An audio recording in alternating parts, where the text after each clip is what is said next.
एक बेहतरीन अध्यापक, कुशल अर्थशास्त्री और 10 वर्ष तक प्रधानमंत्री पद पर रहकर भारत की सेवा करने वाले प्रधानमंत्री श्री मनमोहन सिंह जी। आज की इस वीडियो में हम उनकी जन्म कुंडली का बहुत ही डिटेल में विश्लेषण करने वाले हैं। विश्लेषण करेंगे कि इस कुंडली में ऐसे कौन से योग हैं जो कि उनको एक कुशल अर्थशास्त्री बनाते हैं और ऐसे कौन से योग हैं जो कि उन्हें देश का प्रधानमंत्री बनाते हैं, जो कि उनके जीवन को उपलब्धियों से भर देते हैं। आप जो ये बोर्ड पर धनु लगन की कुंडली देख रहे हैं, ये प्रधानमंत्री श्री मनमोहन सिंह जी की जन्म कुंडली है। आइए सबसे पहले जानते हैं कि इस कुंडली में एक कुशल अर्थशास्त्री होने के क्या योग हैं। देखिएगा, अर्थशास्त्र की पढ़ाई के लिए आपको फाइनेंशियल स्टडी करनी होती है और नाड़ी ज्योतिष का सीधा सा नियम है कि जब भी आपको किसी व्यक्ति के एजुकेशन को देखना हो, आप बुध को लगन बना लीजिएगा। बुध पर आने वाले प्रभाव आपको बता देंगे कि इस व्यक्ति की एजुकेशन, इस व्यक्ति की क्वालिफिकेशन क्या होगी। आप देखेंगे इस कुंडली में बुध अपनी उच्च राशि में बैठा है, कन्या राशि में बैठा है। बुध एजुकेशन का कारक है और कन्या राशि व्यापार संबंधी ज्ञान देती है। और यहाँ पर क्योंकि बुध अपनी उच्च स्थिति में बैठा है तो यहाँ पर कह सकते हैं कि उच्च ज्ञान की प्राप्ति, जो कि फाइनेंशियल ज्ञान है, इस जातक को प्राप्त होगी। उसके बाद फाइनेंशियल स्टडी के लिए किसी भी व्यक्ति का दूसरा और तीसरा भाव अपने आप में स्ट्रांग होना चाहिए। अगर आप देखेंगे इस कुंडली में द्वितीय भाव का स्वामी शनि है, जो कि द्वितीय भाव में ही बैठा है, तो ऐसे में फाइनेंशियल एस्पेक्ट्स इस कुंडली में बहुत ज़्यादा स्ट्रांग हो रही हैं। तो यहाँ पर हम समझ सकते हैं कि ये जातक फाइनेंशियल स्टडी करेगा। फाइनेंशियल स्टडी और उसके बाद फाइनेंशियल फील्ड में वर्क करना दो अलग चीज़ें होती हैं। बहुत सारे लोग फाइनेंशियल स्टडी तो करते हैं, बीकॉम कर लिया, एमकॉम कर लिया, एमबीए कर लिया, मगर उसके बाद किसी और तरह का वर्क करना शुरू कर देते हैं। किंतु इस कुंडली में आप देखेंगे जो कर्म कारक शनि है वो धन के भाव यानी कि दूसरे भाव में बैठा है और शनि के ऊपर त्रिकोण से बुध की एस्पेक्ट है।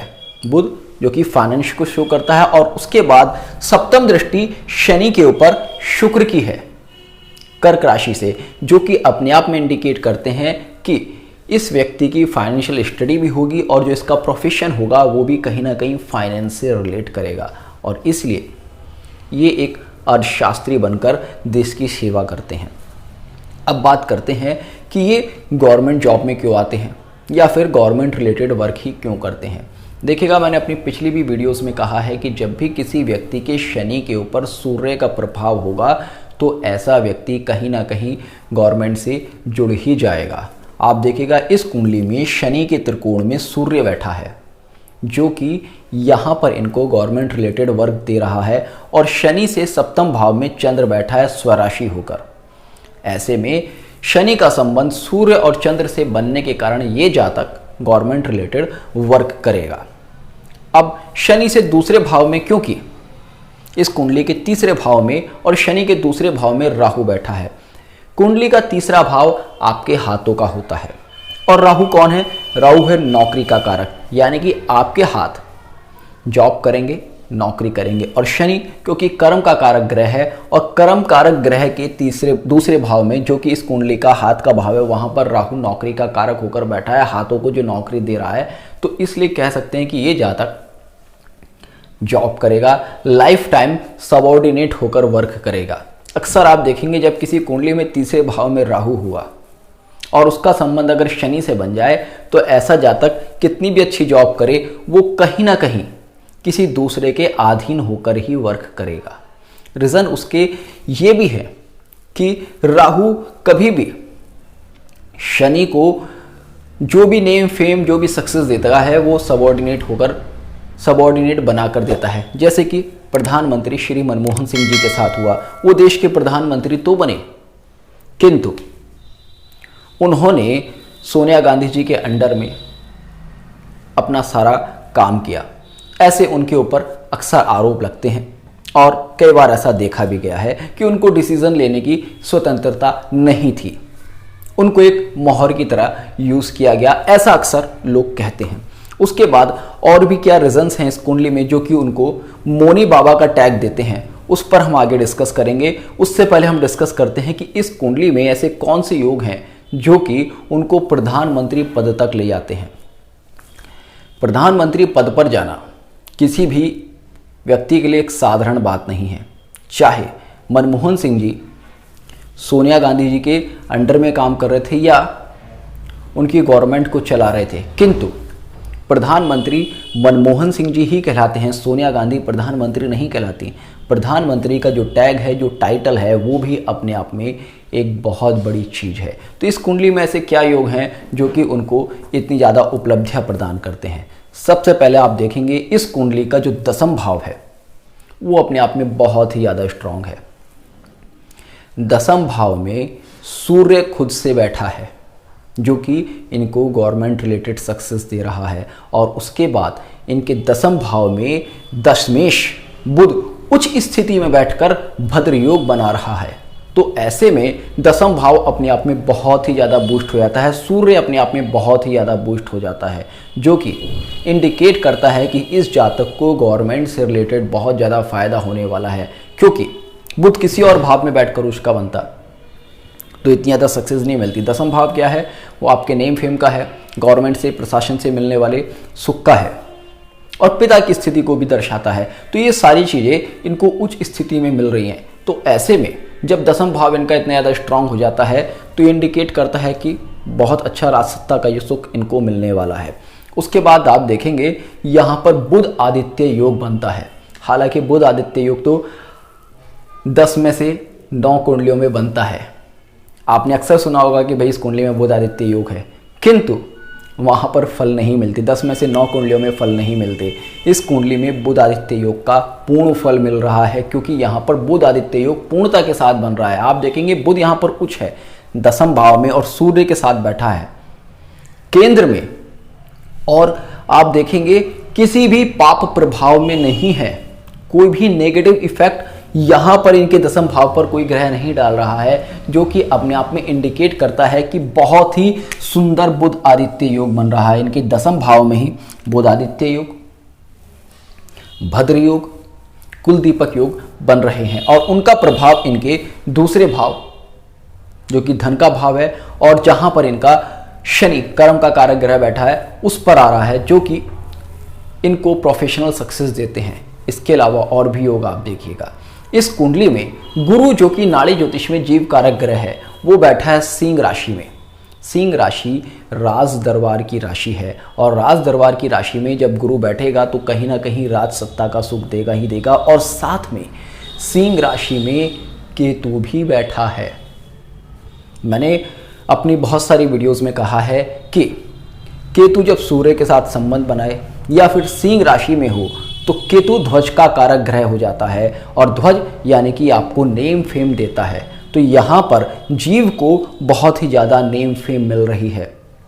ये जातक अपने साथ झंडा लेकर चल रहा है, यानी कि ये किसी भी फील्ड में जाएगा वहाँ पर इसको सक्सेस मिलेगी ही मिलेगी। और उसके बाद लग्नेश का स्वयं से नवम भाव में बैठना और साथ में केतु के साथ में बैठना अपने आप में किसी राजयोग से कम नहीं है। यहाँ पर उच्च स्थिति में ब्राह्मण गण योग बनता है, जिस कारण से इनको एक अर्थशास्त्री के रूप में पूरी दुनिया मानती है, इनकी सलाह को पूरी दुनिया मानती है। क्योंकि गुरु कौन है? गुरु है एक सलाहकारक। केतु कौन है? केतु कौन है? एक ऐसा सलाहकारक जो कि आपको बहुत ही ईमानदारी के साथ सलाह दे। और उसके बाद इस कुंडली के नवम भाव में ये योग बन रहा है, तो यानी कि ये बहुत ही ईमानदारी के साथ अर्थशास्त्र के ऊपर अपनी सलाह देते थे, और उससे देश और दुनिया को कहीं ना कहीं फायदा हुआ इन्होंने। क्योंकि जिस तरह की इनकी कुंडली में योग हैं, जैसे कि नवम भाव में गुरु केतु बैठा है, लग्नेश खुद नवम भाव में है और जीव कारक केतु के प्रभाव में और सिंह राशि में है, उससे मैं ये कह सकता हूं कि कांग्रेस के टाइम में कितने भी गड़बड़ घोटाले रहे हो, मगर उनमें मनमोहन सिंह जी का बहुत ज़्यादा कहीं इन्वॉल्वमेंट मुझे नहीं दिखता, क्योंकि गुरु के ऊपर उस तरह के प्रभाव ही नहीं है जो कि उनको ग्रेडीनेस दें, जो कि उनको बहुत ज़्यादा लालच दें। इस कुंडली में अगर देखेंगे तो एक और बहुत सुंदर योग बन रहा है जिसको कहते हैं विपरीत राजयोग, और विपरीत राजयोग इस कुंडली में पूरी ताकत के साथ बन रहा है। आप देखेंगे इस कुंडली के 6, 8 और 12 तीनों भावों के स्वामी इनकी कुंडली के अष्टम भाव में बैठे हैं,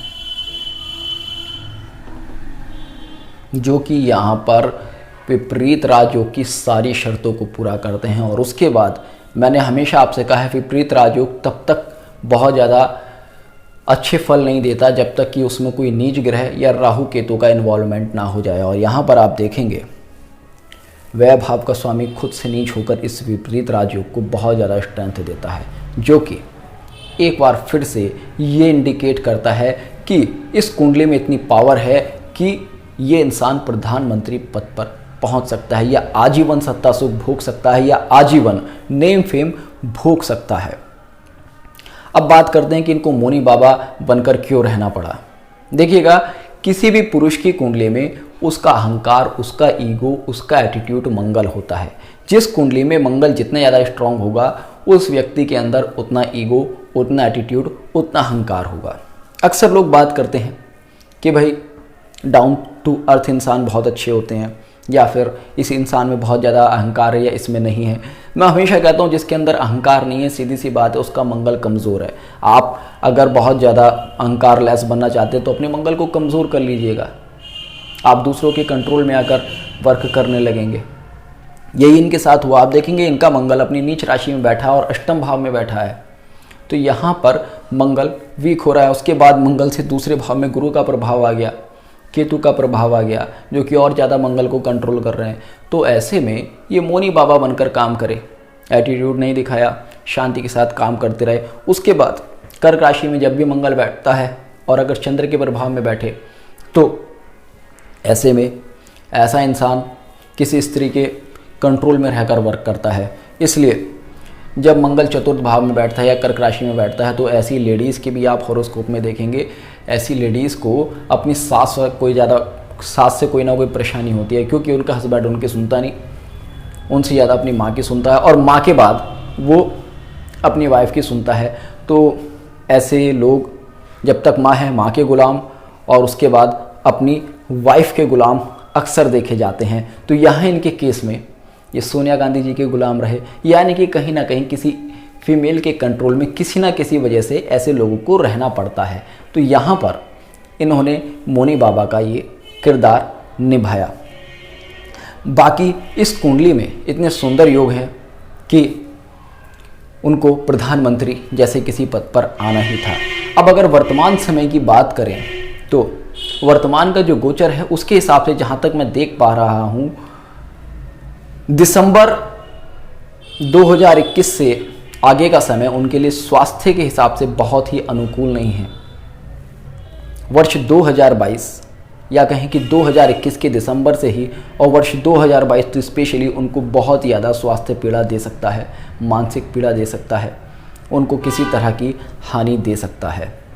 हालांकि उनकी एज भी काफ़ी हो गई है, किंतु आने वाला समय उनके स्वास्थ्य के हिसाब से मुझे बहुत अच्छा नहीं दिख रहा है। होपफुली आपको आज का ये वीडियो पसंद आया होगा, तो जुड़े रहेगा इष्ट सूत्र के साथ। मिलते हैं नेक्स्ट वीडियो में, तब तक के लिए जय हिंद, जय भारत।